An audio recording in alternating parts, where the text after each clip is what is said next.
अस्सलामु अलैकुम dear students. देखिए आज के वीडियो में हम एस्केप वेलोसिटी स्टडी करेंगे।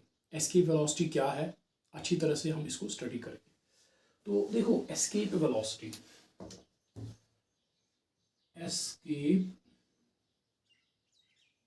वेलोसिटी हमारा टॉपिक है, बहुत ही इंटरेस्टिंग और बहुत ही इजी टॉपिक है एस्केप वेलोसिटी। ना देखो पहले हम स्टडी करेंगे इसको अच्छे से, फिर इसको डिफाइन करेंगे। पहले मैं आपको समझाऊंगा फिर इसको डिफाइन करेंगे। अब एस्केप वेलोसिटी क्या है, देखो देखो ये है सपोज सरफेस ऑफ अर्थ, ये है सरफेस ऑफ अर्थ, ठीक है। Suppose this is ground. तो हमारी ऑब्जर्वेशन है डे टू डे लाइफ में कि अगर हम किसी भी ऑब्जेक्ट को अगर हम ऊपर फेंकते हैं, with some velocity, suppose this is V initial, किसी इनिशियल वेलोसिटी से मैंने इस ऑब्जेक्ट को थ्रो किया ऊपर की ओर, तो होता क्या है, ये ऑब्जेक्ट सपोज यहाँ तक पहुँच के किसी हाइट पे जाके फिर वापस गिर जाता है। तो इस हाइट पे जहाँ से ये वापस गिरता है, यहाँ पे इसकी वेलोसिटी हो जाती है जीरो। सो जिस पॉइंट पे इसकी वेलोसिटी, इस ऑब्जेक्ट की वेलोसिटी जीरो हो जाती है, उस पॉइंट से ये ऑब्जेक्ट वापस आ जाता है, उस हाइट से ये ऑब्जेक्ट वापस आ जाता है, ठीक। अच्छा, अब देखो अगर मैं ये वेलोसिटी, ये जो इनिशियल वेलोसिटी है, अगर मैं ये बढ़ाऊं, इनिशियल वेलोसिटी अब मैं ज़्यादा दे रहा हूँ इस ऑब्जेक्ट को, इनिशियल वेलोसिटी अगर मैं ज़्यादा दूंगा तो ये ऑब्जेक्ट और ज़्यादा हाइट पे जाएगा, यहाँ पे इसकी वेलोसिटी जीरो हो जाएगी और फिर ये ऑब्जेक्ट जो है नीचे गिरेगा।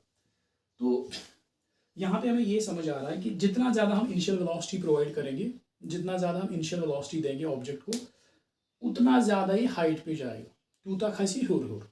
अच्छा, अब सवाल ये है कि क्या ये ऑब्जेक्ट जो है हमेशा वापस आएगा? अगर हम बहुत ज़्यादा वेलोसिटीज़ को देंगे, सपोज किसी मशीन से हम इसको प्रोजेक्ट करेंगे बहुत ज़्यादा वेलोसिटी देके, तो क्या ये ऑब्जेक्ट हमेशा अर्थ की सरफेस पे वापस आएगा? यही सवाल हमें इस टॉपिक में, हमें इसी सवाल का जवाब मिलेगा। क्या ये हमेशा वापस आएगा हर किसी वेलोसिटी पे? जितना ज़्यादा वेलोसिटी बढ़ाएंगे, किसी भी वेलोसिटी पे ये वापस आएगा, ये हमें स्टडी करना है।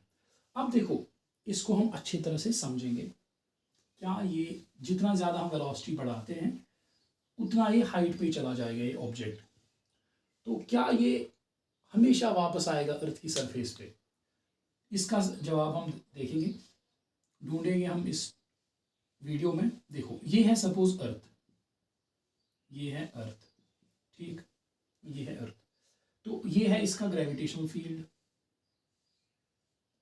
ये है इसका ग्रेविटेशनल फील्ड, ये है अर्थ और ये है इसका ग्रेविटेशनल फील्ड, ये है इसका ग्रेविटेशनल फील्ड।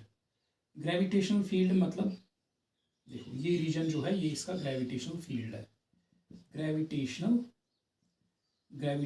फील्ड। अब ग्रेविटेशनल फील्ड का क्या मतलब है? ग्रेविटेशनल फील्ड जो अर्थ के अराउंड जो स्पेस है जिसमें इसका ग्रेविटेशनल इफेक्ट है, अर्थ का ग्रेविटेशनल इफेक्ट है, दैट मीन्स अगर हम इस रीजन में किसी भी ऑब्जेक्ट को रखेंगे तो अर्थ इसको अट्रैक्ट करेगी, विद फोर्स ऑफ ग्रेविटेशन, ठीक है। अगर इस रीजन से बाहर हम किसी ऑब्जेक्ट को रखेंगे, इस पे जो है फोर्स नहीं लगेगा इस ऑब्जेक्ट पे, क्योंकि ये इस रीजन से बाहर है, इस ऑब्जेक्ट पे फोर्स ऑफ ग्रेविटी नहीं लगेगा। सो अगर हम ऑब्जेक्ट इस रीजन में रखेंगे, अर्थ के अराउंड इस रीजन में रखेंगे जो डॉटेड रीजन है, तो इस रीजन में कोई भी ऑब्जेक्ट रखेंगे उस पर फोर्स ऑफ ग्रेविटेशन लगेगा, due to earth force of gravity लगेगा, ठीक। अच्छा, इस रीजन को हम कहते हैं gravitational field of earth, gravitational field of earth. तो ये रीजन जो है कितना दूर दूर तक फैला है, अर्थ के अराउंड कितना दूर दूर तक फैला है? इन्फिनिटी तक, बहुत दूर दूर तक फैला है ये ग्रेविटेशनल फील्ड, जिसमें अर्थ का ग्रेविटेशनल इफेक्ट होता है, बहुत दूर दूर तक फैला होता है। इसको हम कहते हैं इन्फिनिटी तक फैला हुआ है, ठीक है, चारों तरफ इन्फिनिटी तक फैला हुआ है। अच्छा, अब देखो अगर यहाँ पे अर्थ की सरफेस पे कोई ऑब्जेक्ट है, ठीक है, अर्थ की सरफेस पे यहाँ पे कोई ऑब्जेक्ट है, अब इसको मैंने ऊपर फेंका विद सम वेलोसिटी, तो ये ऑब्जेक्ट यहाँ पे आके इसकी वेलोसिटी जीरो हो जाती है और ये ऑब्जेक्ट वापस गिर जाता है, ठीक है। अब ये ऑब्जेक्ट वापस क्यों गिरता है? क्योंकि बिकॉज ऑफ ग्रेविटी, क्योंकि अर्थ इसको वापस खींच लेती है। अब सपोज मैंने इस ऑब्जेक्ट को बहुत ज़्यादा वेलोसिटी दी, मैंने इस ऑब्जेक्ट को ज़्यादा वेलोसिटी दी, इतनी वेलोसिटी दी कि ये यहाँ इन्फिनिटी तक पहुँच गया, ये इन्फिनिटी तक पहुँच गया, इन्फिनिटी पे इसकी वेलोसिटी 0 बन गई। अब सवाल ये है कि क्या ये इन्फिनिटी से वापस आ जाएगा अर्थ की सरफेस पे, क्योंकि इन्फिनिटी पे फोर्स ऑफ ग्रेविटी ही नहीं है, फोर्स अर्थ का ग्रेविटेशन फील्ड खत्म हो जाता है यहाँ तक, ये तो इस फील्ड से बाहर है, तो इस ऑब्जेक्ट पे यहाँ पे कोई फोर्स ही नहीं लगेगा, फोर्स ऑफ ग्रेविटी ही नहीं लगेगा। दैट मीन्स ये ऑब्जेक्ट फिर यहाँ से वापस कभी नहीं आएगा। तो हम कहते हैं ये ऑब्जेक्ट जो है एस्केप कर गया, अर्थ के ग्रेविटेशनल फील्ड से ये ऑब्जेक्ट एस्केप कर गया, भाग गया। ठीक है, अब ये कभी भी वापस सरफेस ऑफ अर्थ पे नहीं आएगा। सो दिस वेलोसिटी, इस वेलोसिटी को हम कहते हैं escape velocity. This minimum velocity, कम से कम वेलोसिटी हमें कितनी देनी पड़ेगी, कम से कम हमें कितनी वेलोसिटी उस ऑब्जेक्ट को देनी पड़ेगी ताकि ये ऑब्जेक्ट जाके इन्फिनिटी तक पहुंच जाए और इन्फिनिटी पे इसकी वेलोसिटी 0 हो जाए और फिर ये ऑब्जेक्ट जो है कभी वापस नहीं आएगा। सो ये कम से कम हमें कितनी वेलोसिटी देनी है इसको, so that the object escapes the gravitational field of earth, is called escape velocity. So escape velocity पे लाइन लिखता हूं मैं यहाँ पे, escape velocity is the minimum velocity with which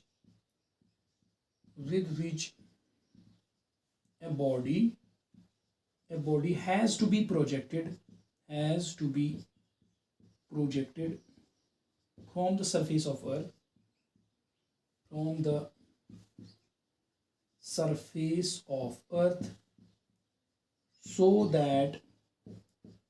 so that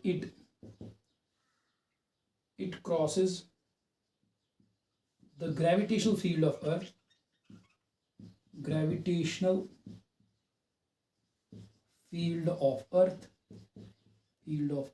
and never returns back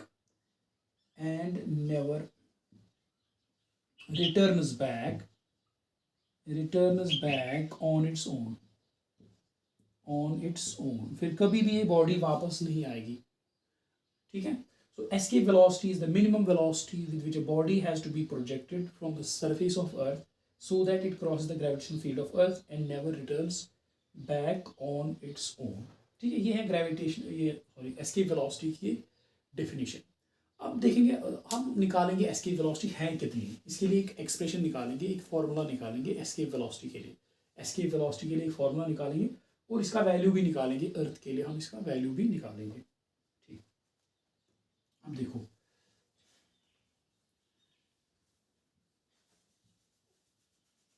देखो देखो देखो देखो देखो देखो यहाँ पे है एक, यहाँ पे सपोज ये है अर्थ, ठीक है, ये है हमारी अर्थ।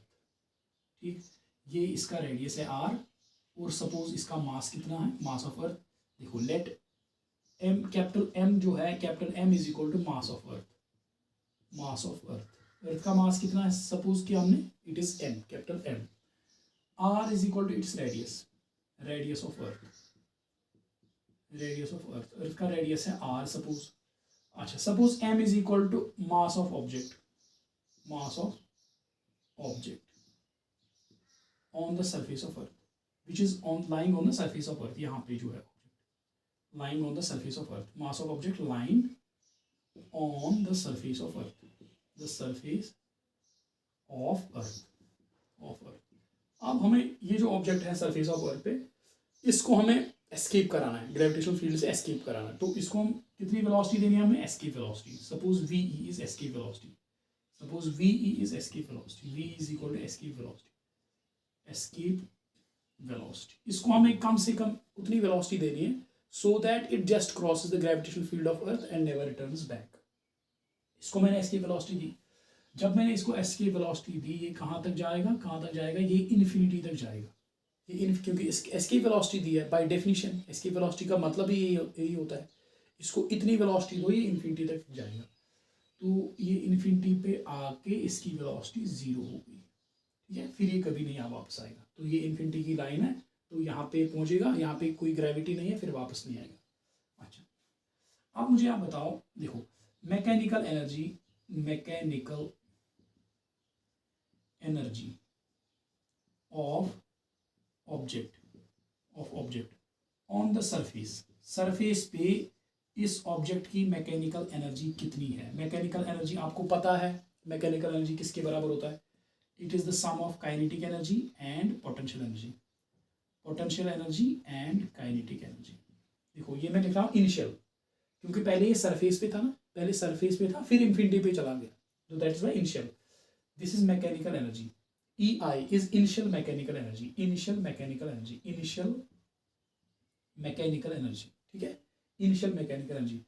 You I is initial potential energy, initial potential energy, and K I is initial kinetic energy, initial kinetic energy, ठीक है, शाबाश। तो देखो, तो इनिशियल पोटेंशियल एनर्जी कितनी है, U I, initial potential energy कितनी है इस ऑब्जेक्ट की, initial potential energy is equal to, देखो मैंने आपको समझाया है ग्रेविटेशनल पोटेंशियल एनर्जी में हमने अच्छी तरह से पढ़ा है। हाँ, तो ये है सपोज मास m1 और ये है सपोज दूसरा मास जिसका मास है m2। So suppose the two mass are separated by distance r, तो इनकी जो ग्रेविटेशनल पोटेंशियल एनर्जी है, ग्रेविटेशनल पोटेंशियल एनर्जी है, उसके लिए फॉर्मूला है -G m1 m2 r, ठीक है, ये जनरल फॉर्मूला है फॉर ग्रेविटेशनल पोटेंशियल एनर्जी। अब यहाँ पे देखो, यहाँ पे पॉइंट मासेस कौन कौन से हैं, एक तो यहाँ पे मास है अर्थ और दूसरा ये ऑब्जेक्ट है जिसका मास है m, अर्थ का मास है कैपिटल M। तो अर्थ का जो पूरा मास है, हम सपोज करते हैं अर्थ का पूरा मास कॉन्सेंट्रेटेड है at its centre, at its centre, ठीक है, हम मानते हैं कि अर्थ का पूरा मास कॉन्सेंट्रेटेड है at its centre, capital M centre पे आ गया, अर्थ के सेंटर पे, तो स्मॉल m सरफेस पे है, कैपिटल M सेंटर पे है, इनके बीच डिस्टेंस है r।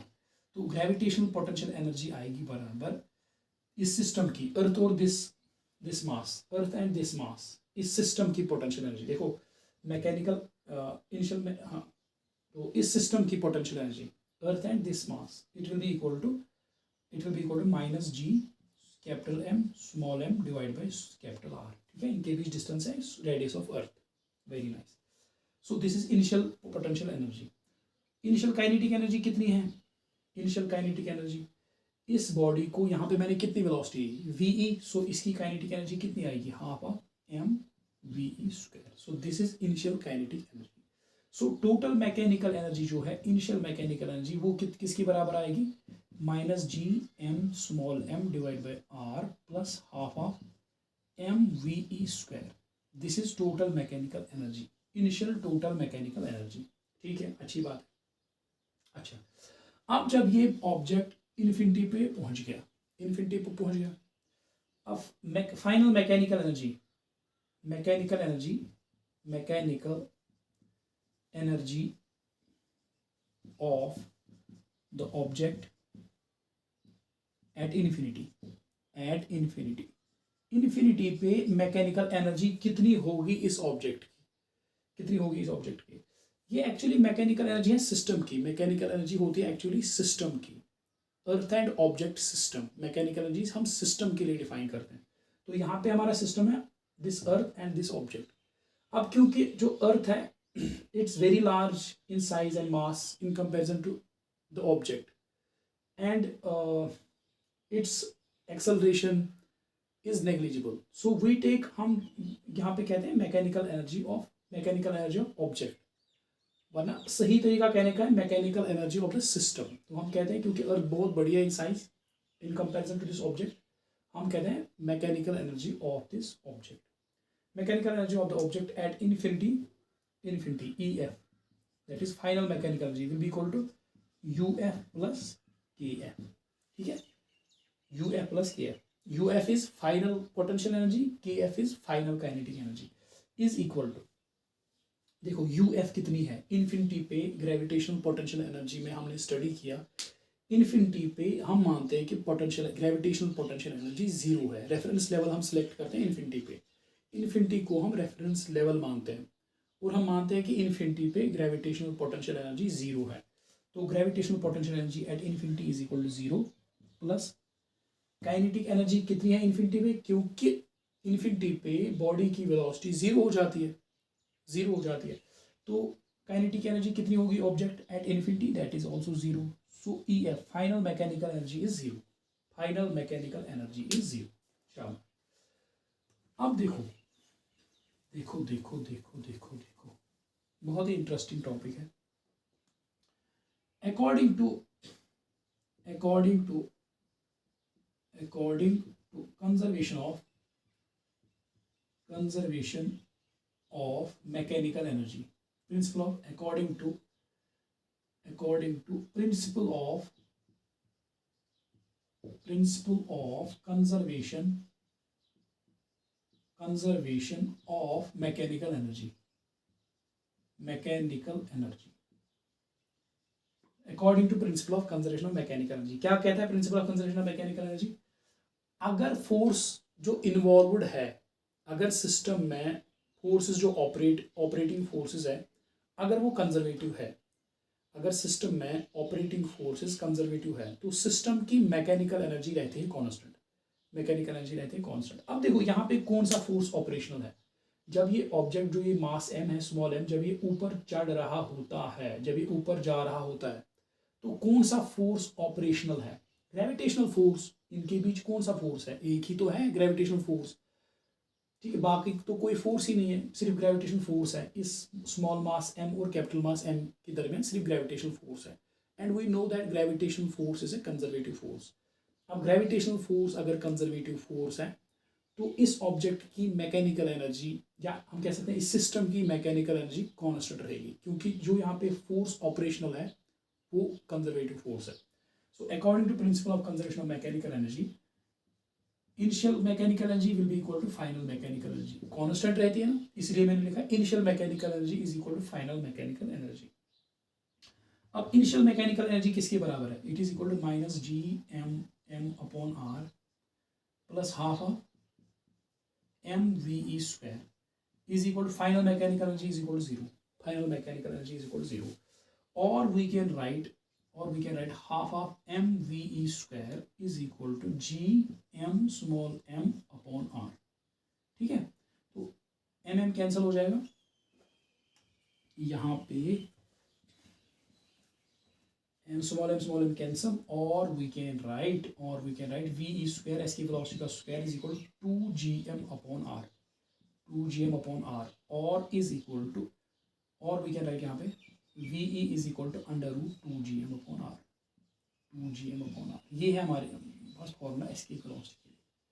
So escape velocity is equal to under root 2 into universal gravitational constant into mass of earth divide by radius of अर्थ। ठीक है, अब ये जो फॉर्मूला है, ये हमने अर्थ को यहाँ पे लेके इसको डिराइव किया, तो ये फॉर्मूला हर एक प्लेनेट के लिए एप्लीकेबल है, मून के लिए एप्लीकेबल है। किसी भी प्लेनेट के लिए अगर हमें एस्केप वेलोसिटी किसी भी प्लेनेट पे अगर हमें एस्केप वेलोसिटी निकालनी हो, तो हम ये फॉर्मूला अप्लाई कर सकते हैं। तो यहाँ पे m क्या है? फिर m है, सपोज अगर हम इसको जनरलाइज करें, इस फॉर्मूला को हम जनरल मानते हैं, m is equal to mass of planet जिसपे हम एस्केप वेलोसिटी निकाल रहे हैं, r is equal to radius of planet. तो हर एक प्लेनेट का मास और रेडियस अलग अलग है, इसलिए हर एक प्लेनेट पे एस्केप वेलोसिटी अलग अलग आएगी। हर एक प्लेनेट की अपनी अपनी अलग अलग एस्केप वेलोसिटी है। अच्छा, तो ये आप साथ साथ नोट करते जाएंगे। देखो देखो देखो देखो देखो देखो so escape velocity VE is equal to under root 2gm upon R. ठीक है, बहुत ईजी। तो देखो हमें पता है, अब हम अर्थ के लिए निकालेंगे एस्केप वेलोसिटी कितनी आएगी फॉर अर्थ। ठीक है, अर्थ को कंसिडर करके हमें पता है एक्सेलरेशन ड्यू टू ग्रेविटी किसके बराबर है? gm divide by r square. Acceleration due to gravity के लिए formula implies G R square is equal to किसके बराबर आएगा? gr square is equal to gm। अब gm जो है, gm का वैल्यू ये ले लो, यहाँ पे पुट करो, escape velocity is equal to under root 2 into gm के बदले लिखेंगे gr स्क्वायर अपॉन r, ये कैंसिल हो जाएगा, so it is under root 2 times gr। ठीक है, so escape velocity for earth is equal to under root 2gr। Now what is g? Acceleration due to gravity. What is r? Radius of earth. तो अगर हम इसमें value put करके देखें, acceleration due to gravity हमें पता है it is 9.8 metre per second square, R radius of earth it is 6400 kilometre. ये वैल्यूज हम इसमें पुट करेंगे, जी की वैल्यू 9.8, इसी तरह आर की वैल्यू मीटर में पहले कन्वर्ट करके यहाँ पे डालेंगे, तो हमें एस्केप वेलोसिटी जो है that comes out to be 11.2 kilometre per second, 11.2 kilometre per second. इतनी वेलोसिटी से हम एक ऑब्जेक्ट को अगर फेंकेंगे, देखो ये अर्थ है, अब एस्केप वेलोसिटी की क्या वैल्यू आ गई, एस्केप वेलोसिटी की वैल्यू आ गई 11.2 किलोमीटर पर सेकंड। इतनी वेलोसिटी से अगर हम ऑब्जेक्ट को फेंकेंगे ऊपर, तो ये ऑब्जेक्ट जो है इन्फिनिटी पे पहुंच जाएगा और इसकी वेलोसिटी इन्फिनिटी पे 0 बन जाएगी, और फिर ये ऑब्जेक्ट कभी वापस नहीं आएगा, भाग जाएगा ग्रेविटेशनल फील्ड से इतनी वेलोसिटी से 11.2 किलोमीटर पर सेकंड। ठीक है, 11.2 किलोमीटर पर सेकंड से इसको फेंको, ये यहाँ पे इन्फिनिटी पे जाके रुक जाएगी और वहाँ पे वहाँ से फिर वापस नहीं आएगी। ठीक है, वहाँ पे इसकी वेलोसिटी 0 हो जाएगी। अच्छा, ये है एस्केप वेलोसिटी फॉर अर्थ। अब देखो कुछ पॉइंट्स यहाँ पे हमें इस फॉर्मूला से, जो हमने एस्केप वेलोसिटी के लिए फॉर्मूला निकाली है, इस फॉर्मूला से हम कुछ इंटरप्रिटेशंस निकालेंगे, कुछ कंक्लूजन्स। देखो conclusion number 1 is escape velocity जो है, escape velocity mass of object पे डिपेंड नहीं करती। देखो ये है अर्थ, ये है अर्थ, ये है इसका रेडियस, ये है मास ऑफ ऑब्जेक्ट। क्या ये ऑब्जेक्ट का मास स्मॉल एम यहाँ पे आपको कहीं दिख रहा है इस फॉर्मूला में, small m mass of object formula में कहीं पे नहीं है। That means escape velocity does not depend, escape velocity does not depend on the escape velocity does not depend on the mass of object, mass of object पे escape velocity depend ही नहीं करती। ठीक है, चाहे हमें 1 किलो मास को escape कराना हो, या 5 किलो मास को एस्केप कराना हो, या 10 किलो मास को एस्केप कराना हो, हर एक के लिए हमें वेलोसिटी देनी है 11.2 किलोमीटर पर सेकंड। ठीक है, escape velocity does not depend on mass of object, mass of object पे एस्केप वेलोसिटी डिपेंड ही नहीं करती। Number 2, escape velocity depends on mass and radius of planet.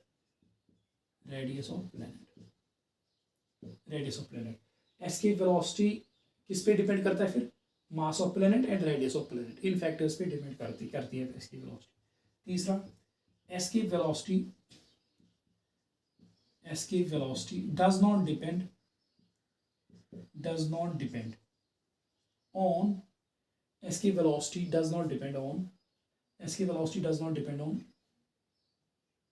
Angle of projection. Angle of projection पे escape velocity नहीं depend करता। देखो इसका क्या मतलब है, इसका मतलब ये है अर्थ, ये है सेंटर ऑफ अर्थ, ये है रेडियस ऑफ अर्थ। ठीक है, अब यहाँ पे ऑब्जेक्ट है मास एम, चाहे आप इसको ऐसे प्रोजेक्ट करो, आपको एस्केप कराने के लिए इतनी वेलोसिटी देनी पड़ेगी 11.2 किलोमीटर पर सेकंड। चाहे आप इसको ऐसे एस्केप कराओ, इस एंगल से आप इसको प्रोजेक्ट करो, इस एंगल से आप इसको वेलोसिटी दो, escape velocity is still 11.2 kilometre per second. चाहे आप इसको ऐसे इस डायरेक्शन में आप इसको प्रोजेक्ट करो, इस डायरेक्शन में आप इसको प्रोजेक्ट करो, यहाँ पे भी आपको एस्केप वेलोसिटी देनी पड़ेगी 11.2 किलोमीटर पर सेकंड। सो एस्केप वेलोसिटी जो है ये एंगल ऑफ प्रोजेक्शन पे डिपेंड नहीं करता, आप कैसे एक ऑब्जेक्ट को प्रोजेक्ट करते हो। ठीक है, वर्टिकली प्रोजेक्ट करते हो या किसी एंगल पे प्रोजेक्ट करते हो, उस चीज़ पे डिपेंड नहीं करता है एस्केप वेलोसिटी। अच्छा, और एक पॉइंट, ये पॉइंट नंबर 1, ये पॉइंट्स आप याद रखोगे। पॉइंट नंबर 2, पॉइंट नंबर 3, अब पॉइंट नंबर 4।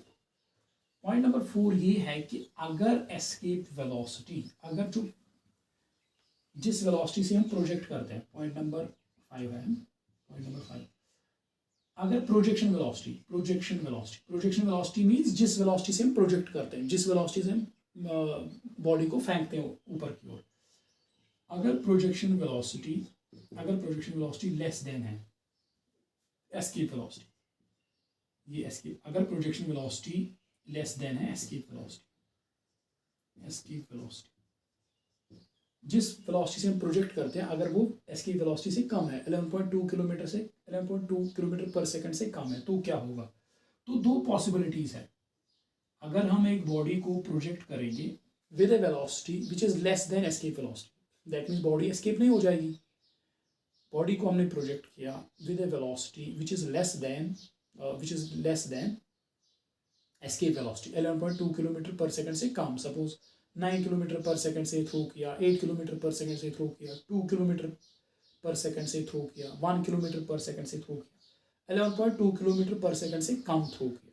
ठीक है, दैट मीन्स इस वेलोसिटी से कम पे अगर हम इसको फेंकेंगे तो ये बॉडी एस्केप नहीं हो जाएगी, ये अर्थ के ग्रेविटेशनल फील्ड में ही रहेगी, अर्थ की ग्रेविटी के अंडर ही रहेगी। तो इसमें अब दो पॉसिबिलिटीज़ है, अगर प्रोजेक्शन वेलोसिटी एस्केप वेलोसिटी से कम होगी, दो पॉसिबिलिटीज़ है, या तो होगा ये कि जो बॉडी है जिसको हमने फेंका वो वापस आएगी अर्थ पे, वो वापस गिर जाएगी अर्थ पे, the body will fall back, the body will fall back to earth, body earth पे वापस आएगी। ठीक है, गिरेगी सरफेस पे। दूसरी पॉसिबिलिटी ये है कि जो ऑब्जेक्ट है वो वापस तो नहीं आएगा मगर एस्केप भी नहीं करेगा। दूसरी पॉसिबिलिटी ये है कि जो ऑब्जेक्ट हमने थ्रो किया वो अर्थ की सरफेस पे वापस नहीं आएगा मगर अर्थ की ग्रेविटी से एस्केप भी नहीं करेगा। तो क्या होगा, ये कौन सी पॉसिबिलिटी है? ये पॉसिबिलिटी है जब हमने ऑब्जेक्ट थ्रो किया ये वापस भी नहीं आएगा मगर अर्थ की ग्रेविटी से एस्केप भी नहीं करेगा। दैट मीन्स ये ऑब्जेक्ट क्या करेगा, ये बन जाएगा अर्थ का सैटेलाइट, और अर्थ के अराउंड घूमेगा, ऐसे अर्थ के अराउंड ऐसे घूमेगा गोल गोल। दैट मीन्स इस सिचुएशन में ये ऑब्जेक्ट अर्थ की सरफेस तो वापस तो नहीं आएगा मगर एस्केप भी नहीं हुआ, भागा भी नहीं, एस्केप भी नहीं हुआ। अब it revolves around the earth की ग्रेविटी के अंडर ही रिवॉल्व कर रहा है। So the object will revolve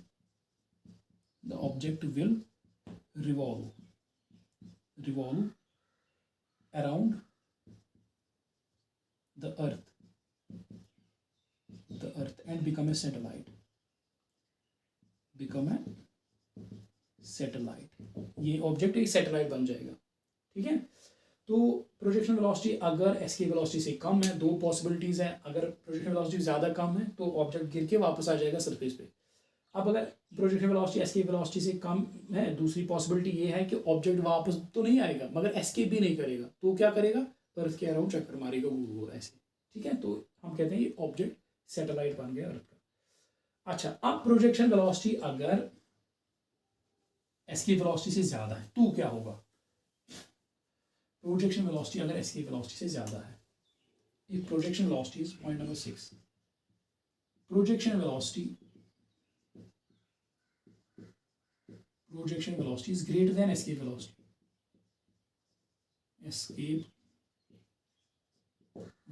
अगर प्रोजेक्शन वेलोसिटी एस्केप वेलोसिटी से ज़्यादा है तो क्या होगा?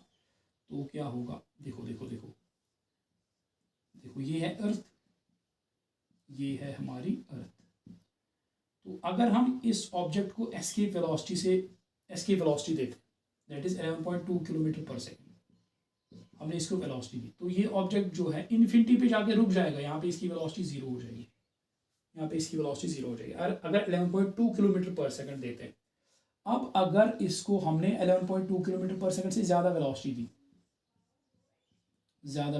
सपोज ये है रेडियस ऑफ अर्थ, तो ये है ऑब्जेक्ट यहाँ पे, इसको हमने दी सपोज 15 किलोमीटर पर सेकंड, ये हमने इसको वेलोसिटी प्रोवाइड की, so it is greater than escape velocity. तो ऑब्जेक्ट क्या करेगा, ये एस्केप तो करेगा, डेफिनेटली एस्केप तो करेगा, तो इन्फिनिटी पे इसकी वेलोसिटी लेकिन ज़ीरो नहीं होगी, इन्फिनिटी पे इसकी वेलोसिटी होगी, ये इन्फिनिटी पे कुछ वेलोसिटी से मूव करेगा, इन्फिनिटी से इन्फिनिटी पे इसकी velocity will not be equal to zero. ठीक है, it will keep on moving with some constant velocity. So at infinity the body, if projection velocity is greater than escape velocity, यहाँ पे line लिखूंगा मैं, then the body will move at infinity with some constant velocity। कितनी velocity से infinity पे move करेगा वो हमें नहीं पढ़ना है, वो हमारे 11th क्लास के सिलेबस में नहीं है, टेक्स्ट बुक में नहीं दिया है। तो कुछ रेफरेंसेस पे दिया गया है, इसके लिए भी डेरिवेशन इन्फिनिटी पे फिर वो किस वेलोसिटी से मूव करेगा, बट योर टेक्स्ट बुक जो है हमारी रेफरेंस है 11th क्लास के लिए टेक्स्ट बुक NCERT, तो उसमें नहीं दिया गया, उस पर इसके लिए डेरिवेशन नहीं है। विद इन्फिनिटी पे फिर किस वेलोसिटी से चलेगा। तो अगर हम एक बॉडी को एस्केप वेलोसिटी से प्रोजेक्ट करेंगे तो उसकी वेलोसिटी इन्फिनिटी पे ज़ीरो हो जाएगी, जीरो इन्फिनिटी पे वो बॉडी रुक जाएगी और वापस नहीं आएगी अर्थ पे। अगर हम इस बॉडी को एस्केप वेलोसिटी से ज़्यादा वेलोसिटी देंगे तो ये बॉडी एक तो ग्रेविटेशनल फील्ड क्रॉस करेगी और फिर इसके पास, क्योंकि इसको एस्केप वेलोसिटी से हमने ज़्यादा वेलोसिटी दी है, इन्फिनिटी पे इसके पास कुछ एनर्जी बच जाएगी, क्योंकि हमने इसको वेलोसिटी ज़्यादा दी है। यहाँ पे पूरी एनर्जी इसी खर्च हो जाती है। जब हमने इसको एस्केप वेलोसिटी प्रोवाइड की 11.2 किलोमीटर पर सेकेंड, इस केस में इन्फिनिटी तक जाते जाते इसकी पूरी एनर्जी जो है खर्च हो जाती है और इन्फिनिटी पे इसकी वेलोसिटी बिल्कुल ज़ीरो हो जाती है और एनर्जी इसकी ज़ीरो हो जाती है। यहाँ पे जब हमने इसको एस्केप वेलोसिटी से ज़्यादा वेलोसिटी दी, दैट मीन्स इसके पास ज़्यादा एनर्जी है, सरप्लस एनर्जी है, तो एक तो एक ग्रेविटेशनल फील्ड क्रॉस करेगा तो और इसके पास कुछ एनर्जी बच जाती है in the form of kinetic energy, तो वही इसकी वेलोसिटी होती है इन्फिनिटी पे। और इन्फिनिटी पे फिर ये कांस्टेंट वेलोसिटी के साथ मूव करेगा। ठीक, और देखो इस डेरिवेशन में जो हमने पढ़ा एस्केप वेलोसिटी के लिए डेरिवेशन, इस डेरिवेशन में हमने ये एज्यूम किया है कि अर्थ के अराउंड जो है प्लैनेट्स, बाकी किसी प्लैनेट का ग्रेविटेशनल फील्ड नहीं है, सन का ग्रेविटेशनल फील्ड नहीं है, दैट मीन्स कोई भी जो बॉडीज़ है सेलेस्टियल बॉडीज़ उनका इफेक्ट नहीं है, वो हम नेग्लेक्ट करते हैं यहाँ पे इस डेरिवेशन में। ठीक है, तो ये हमने एज्यूम किया कि अर्थ जो है स्पेस में बिल्कुल अकेली है, तो इसके अराउंड कोई प्लैनेट नहीं है, कोई सन नहीं है। ठीक है, तो ये इस डेरिवेशन में ये अजम्पशन है।